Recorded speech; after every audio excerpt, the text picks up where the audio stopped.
Recovering from narcissistic abuse. Oh my God. Yeah, that's definitely a challenge, right? Thank you so much for the I hearts. I love that. I appreciate that. Yeah, narcissistic abuse can be really, really difficult because they tend to make you think that you're the problem and you're not the problem. So I would love to see you there.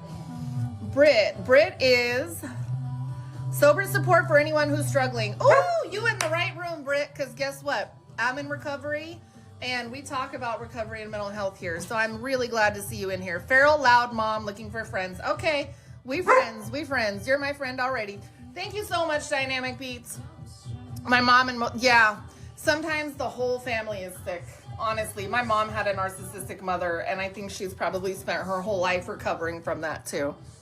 It's pretty sad. It's pretty sad. It's really hard, and when you get so used to it, sometimes you find that they're attracted to you. I bet you're really empathic, because us empathic people, we struggle with setting boundaries because we feel like we're wrong for doing so, and you're never wrong. And setting boundaries can be one word: no. And I say that as somebody who struggles with setting boundaries.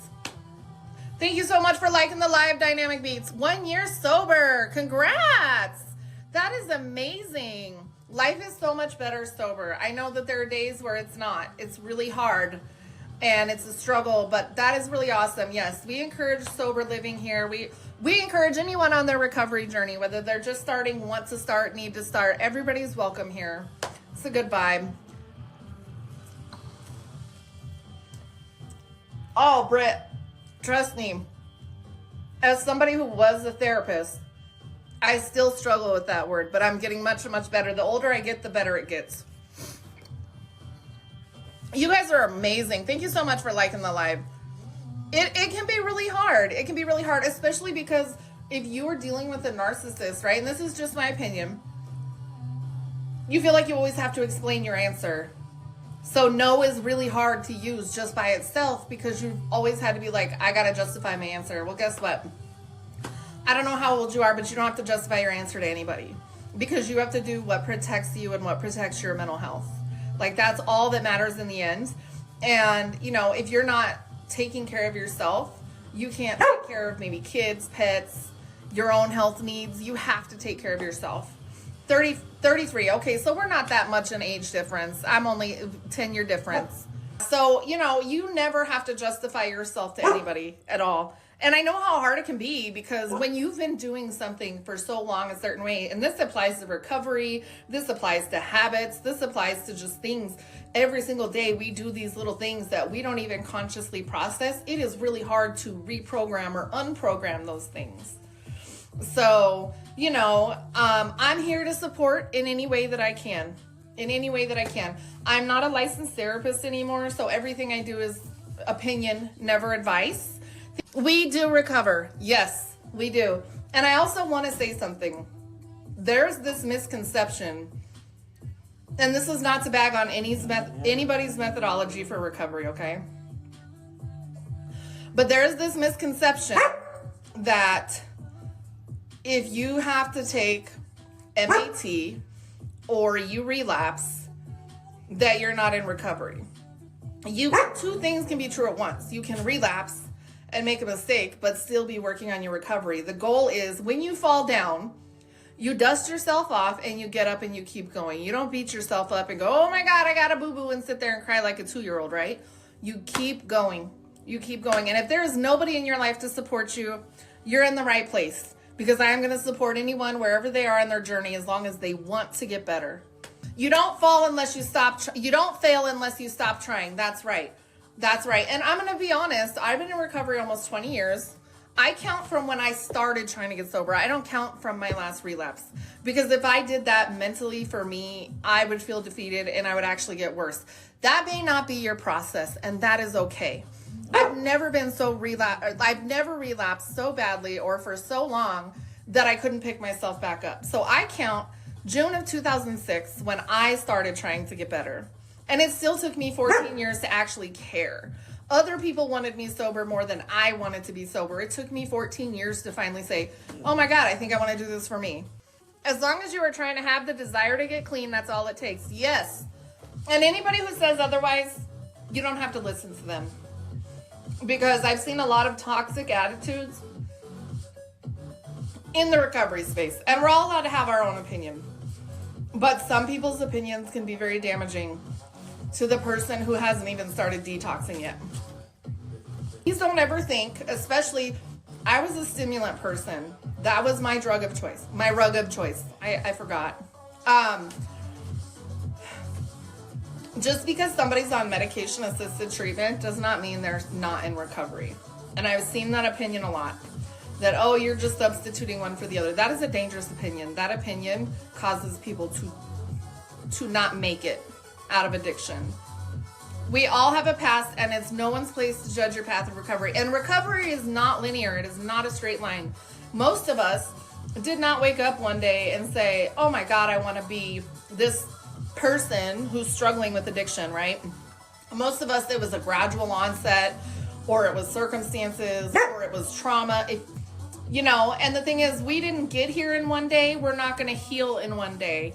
And I think, that instant gratification or allowing other people to think that they're like, don't let other people's opinions rule your life and your attitudes about yourself is really where I'm trying to go.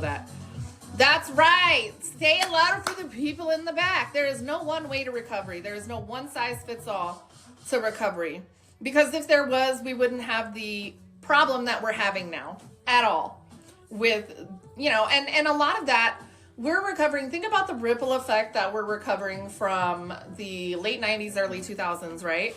We had an entire pharmaceutical company convincing doctors that a certain prescribed substance was safer than other of those similar substances. And then just pulling people off of those because, oh my God, we have all these people getting, making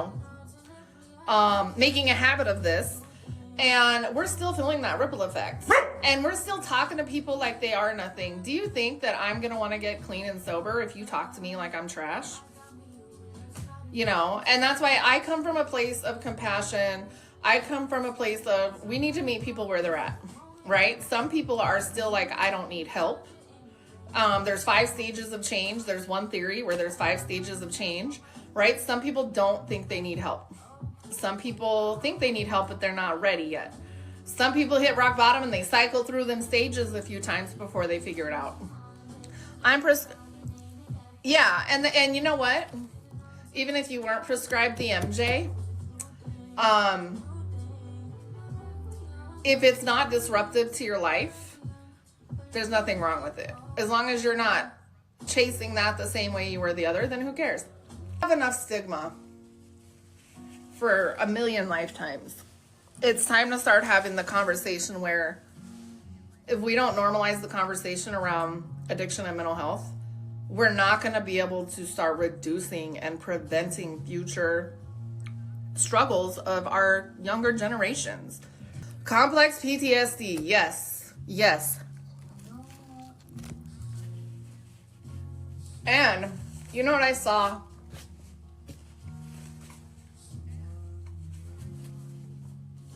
When I worked in prisons, when I worked with kids, and when I worked in a group home, and even when I worked with day one detoxers, almost every single person had a story.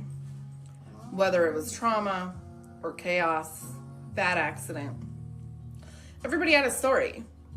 So, these people who are so perfect that they've never been affected by addiction in their life, that must be really nice. Because for those of us who were addicted, we had something happen to us that we couldn't even process in a way. And I think any of us we would gladly exchange a life where we didn't have to go through those struggles, I have mixed feelings about that, because some days I think, God, I wish I never went through this stuff. But in a weird way, and I would never recommend somebody blow up their life to get better, ever. But in a weird way, everything I went through has made me the person I am today. I think if I would have been a square, I guess you could say, my entire life, I don't know that I would be happy with my life. I think I would have been settling. And I think because of everything I've had to fight through and everything I've had to fight for, I feel better about the position I'm in life now. Jules, oh man, that gave me chills, Jules. You know what? So the reason I stopped being a therapist was very complicated, and I shared a little bit about it yesterday. But okay, I had been in the field for almost 5 years. The pandemic happened. My grandma got dementia. I started taking care of her full time, and then I had a midlife crisis. And I realized, like, I love what I do. I loved what I did. I loved talking about mental health. I loved helping people in recovery. But I felt like, because, you know, I can't be like, oh, I'm in recovery too, because I'm the professional. And people need to be able to share their story with me and not measure their progress based on mine. And so I feel like I'm better outside of the field than I was in the field, but I also don't have to deal with insurance, and I can say whatever the hell I want to say. And I don't have an employer because I work for myself, you know, so I can freely speak and share. And I feel like me doing what I do now, telling my story, sharing my story, is much more relatable than just the professional side. But I love the fact that I've now had every aspect. I have such I feel like I have like an 8D picture of addiction, okay? Because I was the child of somebody who struggled with, I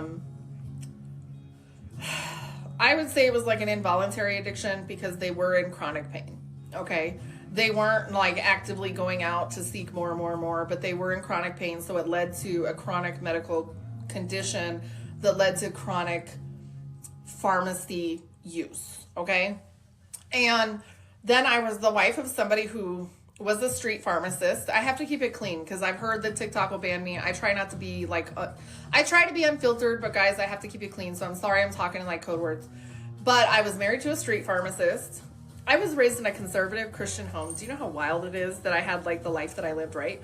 Then I ended up with my own substance problem because of trauma that I didn't even acknowledge was one of the factors that played into that. I lost everything. I worked with inmates who've been arrested because of their substance use. I worked with families whose kids were in CPS custody or were at risk of being in CPS custody because of substance abuse. And then I worked with dual diagnosis clients who had substance abuse and trauma. Thank you so much, Dopest Trees. Then I've got to hear the perspectives of my children whose lives were greatly impacted. But then I've gotten to be the person who, you know, so I have like this very dynamic perspective, and I'm really starting to look at it as more, each of us has a unique human experience that we come into this world with. Our environment and our natural traits that are in our DNA shape the way we see things, shape the way we view things, shape our behaviors. And if you've ever seen how like sometimes somebody will have the exact same traits as someone else in their family, but they had never met them for like 20 years, but then all the things they do, like little nuanced things they do, are the same. Okay, so we have the whole nature versus nurture debate, right? But then we also have, did you grow up in a home where you had supportive parents or not supportive parents? Did you grow up in a home with religion or spirituality? Did you grow up in a home where you got to do whatever you wanted? Did you grow up in a home where you had overbearing parents? Did you grow up in a stable home? Were you bullied at school? Did you do well in school? Did you have undiagnosed issues? Were you, you know, like all of these factors make your individual experience so unique that we can't be putting everybody in a box. And that's why I get so frustrated with people that's like, oh, the only way to recovery is this way. Okay, well, guess what? The only way to treat cancer isn't chemo. There's more than one way to treat cancer. I mean, chemo's the one we all know about, right? But sometimes they have to get surgery instead. And we treat that like, we don't say, oh, you're a diabetic, so, you know, you needing to have insulin all the time is a crutch. So why do people say that about medication when it comes to addiction? So I know I just went off on a look squirrel tangent, but I think you all understand what I'm trying to say. It helps with BPD. And you know what? So BPD has a stigma in and of itself. And I'm going to tell you, I never understand. I guess I'm weird. I'm like the person, I will read the boring terms and conditions of stuff, okay? So I guess I'm kind of the outlier when it comes to things. I liked working with BPD clients, but they are also very stigmatized in the counseling industry, and I really freaking hate it because it is such a spectrum. It is such a spectrum. You have the sky is falling person, that is your extreme, and that's how they always are. The sky is falling, right? Because I always think of Chicken Little when we talk about BPD. And then you have people who they've outgrown it, or when they're in crisis, they experience those symptoms more, but it mostly goes away, right? It's very fluid. And then you have people who, once they learn about how to like manage their emotions, they're in remission. I don't want to say forever, but basically for a long, long time, right? So I never understand why that is so stigmatized. And I think it's because the examples that we are given as to why people have that condition, or we're given worst case examples of people with that. But yeah, so I think, and I think my goal is I want to educate people on the importance of self-care, but also the importance of being willing to critically think. And even if, say, you hear me talking about how I don't understand people who bash people that are on MAT, right? We're all entitled to our opinions. So I'm never going to be like, you're wrong and this is why. I don't agree with that. And you're entitled to that opinion. But I always like to critically think about, okay, so what is your reason for thinking this way? And I think the biggest problem we have right now, and this could go for any topic, not just mental health or addiction, right? People are not willing to hear the opposition side. I do this thing and I drive people crazy with it, and it's not to be a jerk, but it's to really encourage people to critically think, to challenge their own thinking, right? So I have a sibling who we almost never agree on anything, but there are some things we agree on, but I need him to think outside of the box. So I will ask a question like, but have you ever thought about it from this perspective? Like, I try to put on the shoes of the opposing position and say, have you ever thought about it this way? Right? And he'll be like, I've never thought about it that way. And I still don't agree with you, but thank you. And the reason I do that is because you don't have to change your mind, but you do need to think critically. And, anything can be debated with love and grace. And we can always agree to disagree. And then there are things that we just can't tolerate, right? I can't tolerate anybody who's on the fence about racism.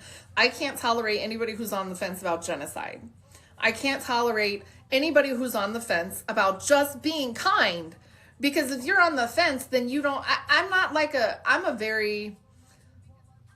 I want to be on the side that I believe is right. And that doesn't mean that I am right, but I feel like I have to pick a side when it comes to certain things. It's not that hard to be kind. It costs $0 to be kind. And you know what? People who are kind, even when people are rude to them, live much happier lives. And I will die on that hill. So I just always try to encourage people to critically think about everything that's getting shoved in our faces.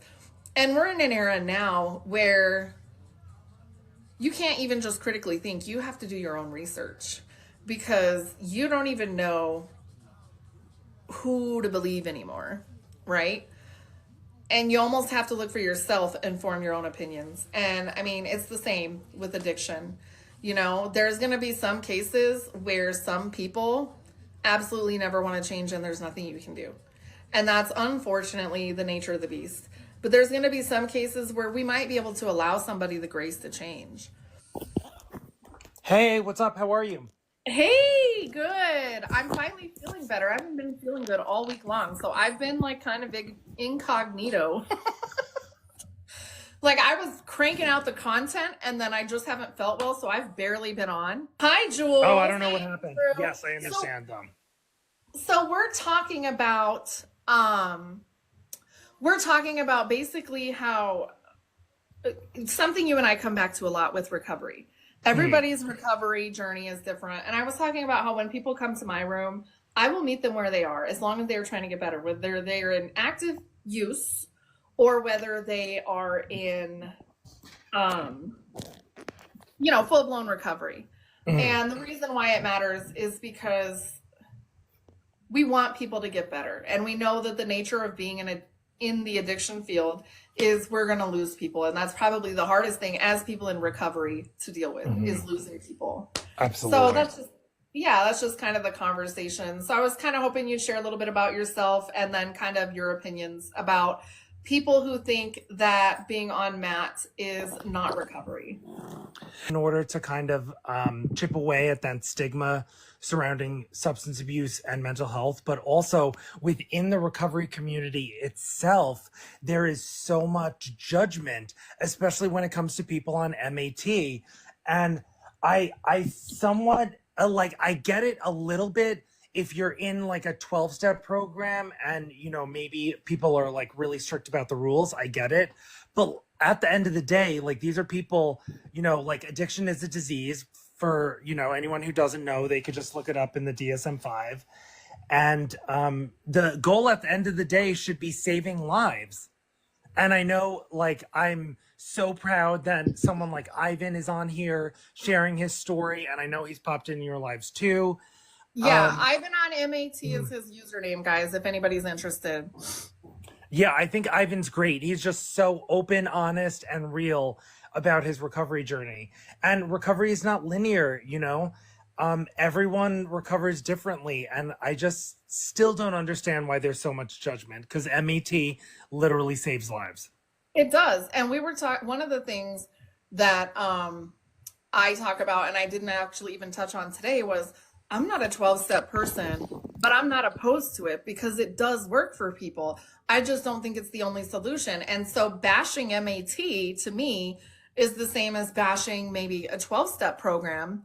And the 12-step program works for people too. It saves lives too. So I think, and there's some people who they never get help, just one day they recover. It's very rare, but it does happen. And there's no wrong way to recovery, just like there was no simple way to addiction. At least that's just my thoughts.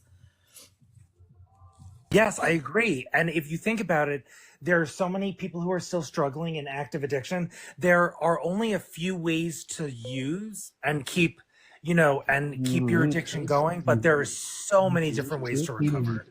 Right. There's inpatient, outpatient, detox, rehab, short-term, long-term, 12-step, Dharma, smart recovery. There's so Celebrate many different recovery. Yes, Celebrate self-help recovery is another support one. groups. There are just so many different ways. And then there's people who literally do, like, I call it the battle buddy system, where they just have a support system. And maybe they're not working a program, but it's just like, I need you to sit with me so I don't use today. Yeah. Yeah, absolutely. And I'm personally in touch with people in the program and recovery every single day. And I mean, it's kind of become, my life, and I love it. And obviously that's why I got into the field. I'm sure that's why you did it, at one point. Mm-hmm. It can be very difficult at times. It can be very discouraging. And It can people know, you have to be pragmatic about this and how you approach this. The odds are against us, technically. The odds are against people living. And part of the reason why I don't want to say recidivism, because that applies more to social justice, but the part of the reason why people have such a low recovery rate has to do with the fact that we're trying to force everyone to recover the same way. That we recognize I feel like too, one of the problems with statistics that we have when it comes to addiction is that we're not measuring each individual treatment outcome. We're just measuring treatment outcomes. Whenever I see statistics, it's 97% of people that are addicted to stimulants don't recover. It's never they tried this program or they tried that program or they have this support program or that support program. But yeah, I think they don't share enough about the modalities because they want to make their outcomes look successful. And I feel like it's a little bit misleading when it comes to statistics. So what are your thoughts on that, Andrew? Yeah, well, I agree. And the thing is, it's almost like old school, like the old school thought process behind people recovering is abstinence and like abstinence only. And that is certainly successful with a lot of people. Personally, that's something that's worked with me. And I've also enjoyed 12-step, but it's not the end all be all. And people need to realize harm reduction is a part of recovery. And if you are using a lot one day and then you use less the next day, that is harm reduction and that is helping. And people need to understand that. And I just, I'm going to say something controversial here. So you don't have to comment if you don't want to, but I know that you're okay with controversy. Yeah, I don't mind. I have noticed, and this is very general, so I am not saying that this is true or false. I have noticed that there is a thought that the same people who are pro-life are okay with people dying from addiction. And I feel like it's very contradictory. I am not saying it is true, and I am not saying it is false. I am just saying I've seen that discussion. What are your thoughts? That's very interesting. I have seen that too, and I will just bring up something else that is maybe a little controversial. I know sometimes people make videos, and I just saw this one video from a woman who was complaining, and I'm not trying to get into politics, but this definitely relates. Someone was complaining about the price of her insulin skyrocketing, and I've seen then that as well. in the same video, she is talking about Narcan being free, and she says for junkies and stuff. And I'm like, and most of the video she had me until she made that comparison. And it's like, okay, the thing is, it's like, obviously this That's woman, and that's on the pharmacy company. That's it- not really exactly. on the. It's because naloxone and buprenorphine aren't really controlled by these pharmaceutical companies, and they're not skyrocketing the price of them. For Right. insulin, they are, because that's what they have control over. So this person just doesn't know. And I think they fail to realize Yeah. the let's be honest, the reason we see an increase in things like diabetes is the way we are encouraged to consume things that are not healthy for us, right? Absolutely. But the same people who made people sick in the 90s and 2000s with opiates are now the same people with the interventions for Yes. those addictions. And so to me, I think people don't see that part of the picture. The same people who gave us the OXY substance are the same people who are giving us the treatments, the medication. And I'm not talking about the alcohol one, because I don't know enough about that. I just happen to know a little more about on the opiate side. Yeah. And it's like those same people, so they're getting to double dip essentially. You have this entire endemic of people who are addicted to opiates. And now you have all of those people on treatment. So they're still your customer. Yes. And I remember even Macklemore had that song, saying his. My drug dealer was a doctor. Yes, Doctor. yes. And Yes. and I remember hearing it and seeing the music video for the first time, and I'm like, whoa, I could so relate to that. Oh my God. Yes. And that is what, so when my friend Sarah passed away from an OD, that song and then NF's Let You Down, Yes. all I lived with for a week, because I felt like I really let them down.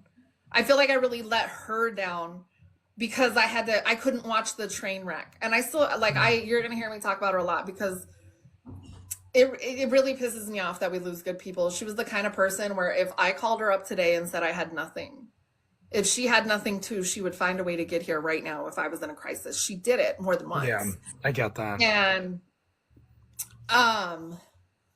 so it was hard for me because I had to distance myself because I had to protect my own recovery and my own mental health, and I couldn't watch her. And so it was really, really hard. So those two songs, man, and that's actually how I discovered that song, because I was like, oh my God, that and when you think about it, it should have been the theme song to the movie Dope Sick. Yes. Because literally that's what Yes. happened. And to be fair, and I don't know that Macklemore could have touched on this in that song, doctors were deceived too. Doctors were deceived too, because I remember I had the same family doctor until I was 18 years old. And he was a good doctor. He wasn't a sketchy doctor. And he was convinced that, this was safer than that. And that's what he prescribed my father. And then, of course, my father passed away before it started coming out that basically the Sacklers were deceiving all the doctors. And he didn't pass away from substances. So just to clarify. But, so I think in a sense, people don't recognize that the problem is not just the substances, it's the politics, it's the FDA. Yes, if absolutely. anybody's ever read the book Dope Sick or gone and seen the based on life fiction that was put on Netflix, they would see how these companies really, they would take the doctors from the FDA and get them on their team. Yes. So that they could try to circumvent the process so that people didn't know. So we have people that were essentially tricked into thinking these substances were safe, and the FDA had people that just could be bought. Yep, they just went along with it. And I remember I saw the show Dope Sick. it was incredible, especially because I love Michael Keaton. But it was Yes. such a And realistic depiction, and what happens, yes. to one of the main characters in it, it's just it's what is actually happening. And I remember the Sacklers, and when oxys were prescribed, I remember that video that they showed to doctors, and a lot of people suffering was that, like less than 1% of people develop an addiction to these types of drugs. And it was Thank you, just, Rachel. it was Sorry. so misleading, and it's so unfortunate. And I can't tell you, and I'm sure you dealt with so many people who there's still this stigma, and there's still this thought that addiction is representative of some moral decay, and it's not. People get in accidents, they have surgeries, and they're prescribed these medications, and then it's refilled until they're not, and then And they're only have not one option. tapered. They're Yeah. not tapered. So, and that was Yeah. actually one of the other contributing factors was they were given these prescriptions for people who did genuinely need them. Maybe not that particular one, but that's Yeah. what they were giving out at the time, like candy, right? And then they would just be like, okay, your treatment's done. And they wouldn't taper them. And so where do people go when you don't taper them? Exactly. And I had a friend who had, hi, Ann. Hi, Grammy. How's everybody doing? I do see you. I just try not to interrupt my speaker when he's talking. So please do know that I do see everybody who comes in. I think one of the other things that really has stuck with me, and I was actually watching a video, I think it was about these two doctors in Florida who ran a pain clinic, or his two brothers. I don't think they were doctors, but they had doctors. Basically, they ran a pain clinic. And these people would come from like Appalachia because they couldn't get their pain meds where they were at, and they had their car stalled on a railroad track on the way to this clinic, and nobody got out of the car, and the train hit them. And it's like they were driving to a pain clinic to get a refill. So you got to think about even the casualties of this epidemic. Yep. That didn't even necessarily involve substances, but you have to think they were all in withdrawal. So they're not thinking as well. They're just trying to go get their medication so they don't get sick because nobody tapered them. And I think when you're I don't know how other places are. What I did notice with the VA, I will say this to be fair, or at least the one that I'm based out of, which is out of Las Vegas.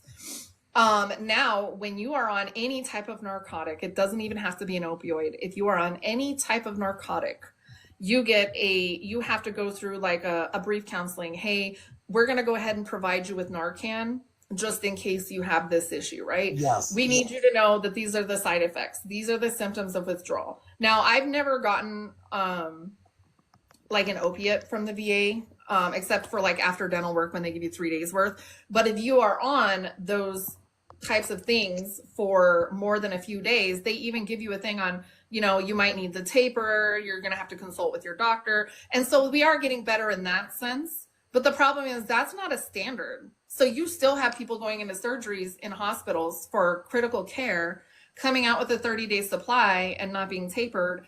And that's not really helping the situation. And then you have people who really do struggle with chronic pain who would benefit from these interventions because they've exhausted all other avenues and they can't get them because the DEA has said, no, this isn't appropriate because you're people abusing it. But then you think about the people who are abusing it. How were we encouraged to abuse it? It all ties back to the very companies who are now treating the addiction they created. And it's like just this endless cycle constantly. Absolutely. And it's what it comes down to is money and greed, what Rich says all the time. Yes. Money and greed. Speaking of Rich, do you know he has a palette that the beauty brand I partnered with, Connected Boutique, that he got from them. So I'm gonna have to go check out his video. Oh wow! So, I didn't know that. Oh my god! I didn't know have that to check either. it out But too. in one of their videos, it said, "Hey, I saw Rich Lux with this palette." Oh wow! And so I thought that was really cool. But anyway, I was actually thinking about Anne because I was like, maybe Anne should send him one so he can like plug her, or the other chick with Heifer Cosmetics. Oh, Kathleen, yes. Yes. That's so funny. Well, we sent Rich our collection and he loved it, and he talked about it in live, like in a few lives, and I think he made a video about it. That's awesome. I'll have to go check it out. Yeah. So But yeah, no, I've, because I've been talking about their products every single day. They're linked with my lives. And I that love was that. totally not related to addiction. Yeah. Well, it is because Jamie is addicted to makeup, but I am too. there's no medical intervention for that. And I see all those I Heart Yous. Thank you, Andrew. I just did a little Sephora haul. I did same day delivery because I have that service because I'm a Rouge member and stuff. And I don't know, I probably paid for it at some point. So I ordered 3 holiday gift sets yesterday. I had to take Ulta and Sephora. So because I do struggle with addiction, I am trying to really learn to control my impulses in other places because Absolutely, process me too. addictions are an addiction too, right? Yeah. So I've been on a no buy, and I want you to know I've been doing really well with the no buy, but part of that is I keep getting TikTok samples for skincare and makeup, so now I don't need to buy anything because I gotta make videos on all this stuff. But yeah, I've been really trying to work on because I did notice that I have somewhat. This is me being honest right now. I have somewhat transitioned from a substance addiction to a process addiction. And I think that's the ADHD, like we always want one of everything. So I'm really trying to focus on no. Do I need it? No, I do not need it. I have skincare for a year at least right now. In fact, to the point where I'm probably going to give some to my son's girlfriend, to his daughter's mother, to my mom, to like my neighbor, the teenage kids who come over and hang out with my daughter. Like I'm going to be giving stuff away because I'm trying really hard to get out of that. I want more and more and more because I'm realizing that like for me, I'm still chasing the dopamine sometimes. And I haven't even had time to do makeup lately. So the dopamine I should be chasing should be the makeup that I should be doing with all of the makeup and skincare that I own. So, and process addiction, for those of you who don't know, is when you are doing something for gratification. I would say in a way, TikTok contributes a little bit to dopamine chasing a little bit because whether you're a creator on here, whether you're a consumer on here, you know how easy it is. And I'm guilty of this, to pick up my phone and then not put it down and be like, oh my God, 3 hours just went by. What the fuck did I do with my life? So process addiction is something that can be done with, you don't have to get a medication for it. I mean, some people maybe, but for me, I'm working more on behavioral interventions. I need to take Sephora off my phone. I need to take the Ulta app off my phone. I now filter those emails out so I don't get them, because now I usually only care about the sale right after Thanksgiving because they're usually amazing. But even this year, I'll be able to skip that because I don't need anything. And so sometimes stuff like that can be hard. The other thing that is kind of a process addiction, and you can tell me what you think about this, Andrew, and somewhat of a chemical addiction, is food. I have struggled with, I've struggled hormonally since I had a hysterectomy with food. But I also have struggled with, I feel like I'm constantly hungry, even when I'm not hungry, or if I'm bored, I want to eat. So I have tried everything. I've tried a nutritionist. I tried going to the gym. I tried drinking water. Last summer, I tried just not eating at all for like 2 weeks. It did absolutely nothing for me. And then when I ate, it was 10 times worse. These are process addictions. And one thing that I think kind of parallels with the substance abuse thing is we had pain clinics in the 2000s for people that were on opiates. Now we have weight loss clinics. The difference is people are treating the weight loss clinics like they're as bad as the pain clinics, okay? Food addiction is something that a lot of people struggle with because you have to have food. You do not have to have opiates, right? Your body does not need those to function unless you're physically addicted, right? But you have to have food to continue living. And I'm really tired of seeing the shame that people are getting with GLP-1s. And I say this as somebody who's on a GLP-1. I tried everything that was suggested to me, everything. And even on a GLP-1, I have struggled to lose weight still. And I'm eating a lot less than I was. So addiction, the reason I'm bringing this up is because addiction and weight loss can be very similar. We're all different, right? So a treatment that works for somebody else doesn't work for me. I've tried going to the gym. I've tried, well, and I still go to the gym. Let me just clarify that. I didn't go for a long time, but I'm going back now. I've cut soda entirely. I've cut sugar almost entirely. I've increased my protein, but I still struggle with it. And so I really hate the shame that people try to put on people who struggle with their weight, because food addiction is also another form of addiction. And sometimes it is so subtle or so gradual that we don't even notice it. Andrew, have you ever heard of the ACEs, the adverse child experiences? Andrew, I have think you I ever heard I of think the I have. ACEs, the adverse child experiences? Whoa, that was weird. I totally agree with what you're saying, and anyone's addiction can manifest in the form of substances, schmecks, shopping, gambling, money, and food is a big one, absolutely. And Yes. I've been struggling with food for I feel like the past year or so, and and my relationship with it lately has been unhealthy, where sometimes I like binge and I don't know why. And the thing is, when it comes to people's food addiction, if you're using a lot of substances, most likely you're using so many that, like you're not eating and you're not really obviously paying attention to your health, but your weight. But with food, you notice like every pound, you notice what is happening to your body. And what you said, we need food, we need nutrition. We need it to literally live and function. Um, Right. so that's why when people go to any sort of treatment for their addictions, like substances are only one part of the problem. And if you have an addictive personality, then if you receive enough and the right help, you could address the underlying issues and the attitudes and behaviors that lead you to whatever addiction, whether it is a substance or food. And I'm sure millions and millions of people struggle with food addiction Right. just as much. Right. And I think on the adverse end of that, people don't think about EDs as very similar to addiction either, because it's about the control, it's about the trying to feel better aspect. And I think a lot of people don't understand that as well, as they should. And that's, I don't know. I feel like it all kind of ties into addiction somewhat. I'm sorry, my TikTok is so glitchy today. I don't know what is going on, but hopefully you can hear me. Okay. Yes, I hear you and I agree. Okay. Yeah. So I think, and I think, and another one, and I'll be very careful because TikTok is so damn touchy, but another one that people don't think about is how self-harm can also be classified in the process addiction. Yep. And a lot of people don't understand that either. So yeah, and you're amazing. I always love having you up here. I could oh my God, thank you for having me. This is so much fun. I could talk to you for hours. Since it's glitching out, I'm going to hop off for a little while because I got to put up a few videos. But I'm going to be back on a little bit later. So, and if I see you on, I'll come say hello. Okay, yes, I might be on later too. So that will be fun. Cool. Okay. All right, sounds good. I'll Thank see you you guys, later. everybody who's Bye, joining everyone. on this Thank you. live. Bye, I y'all. appreciate you all. You guys have a good one.